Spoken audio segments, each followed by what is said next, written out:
LKG ക്ലാസ്സിലെ എഴുത്തുകാരനായ നടരാജൻ പെൻസിലിനെ അപ്സരസിനെ പോലെ വെളുത്തു സുന്ദരിയായ ഭാര്യ ഇറേസർ ഒരുപാട് സ്നേഹിച്ചു. ക്ലാസ്സിൽ കാക്കാക്കേക്കി എഴുതി അവൻ കഷ്ടപ്പെടുന്നത് അവൾ വേദനയോടെ നോക്കിയിരിക്കും. ഇടയ്ക്ക് പെൻസിലിന്റെ അക്ഷരം തെറ്റുമ്പോൾ സ്വയം തേഞ്ഞ് കറുത്ത് ശരീര സൗന്ദര്യം ഉടഞ്ഞാലും അവന്റെ തെറ്റുകൾ മാച്ചു കളയുന്നതിൽ അവൾ സന്തോഷം കണ്ടെത്തി. ബോക്സിനുള്ളിൽ ക്ഷീണിച്ച് തളർന്നു കിടന്നുറങ്ങുന്ന പെൻസിലിന്റെ നെഞ്ചിൽ തലചാച്ച് അവൾ നിർവൃതി അടയും. ഒരിക്കൽ എഴുത്തിനിടയിൽ പെൻസിലിന്റെ മുനയൊടിഞ്ഞു. അവൻ അലറി കരഞ്ഞപ്പോൾ അവളുടെ ചങ്ക് പൊട്ടി.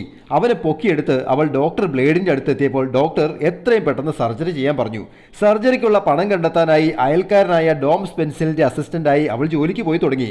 കഷ്ടപ്പാടുകൊണ്ട് അവൾ ആകെ ക്ഷീണിച്ച് മെലിഞ്ഞുണങ്ങിപ്പോയി. ആ തക്കം നോക്കി പേന നടരാജൻ പെൻസിലിനെ കള്ളു കുടിപ്പിച്ച് ഏഷണി കയറ്റി. നിന്റെ ഭാര്യ ഇപ്പോൾ ഡോംസ് പെൻസിലിന്റെ കൂടെയാടാ. മുന പോയ നിന്നെ ഇനി അവൾക്ക് എന്തിനാടാ മണ്ട. നടരാജൻ പെൻസിലിന്റെ ഉള്ളു പൊഞ്ഞുകൊണ്ടിരുന്നു. പാവം ഇറേസർ തന്റെ ഭർത്താവിന്റെ സർജറിക്ക് വേണ്ടി സ്വയം തേഞ്ഞുകൊണ്ടിരിക്കുമ്പോൾ ആ കുടുംബത്തിലൊരു വിള്ളൽ വീഴുകയാണെന്ന് അറിഞ്ഞിരുന്നില്ല. Happy drawing, Saneesh Divakaran.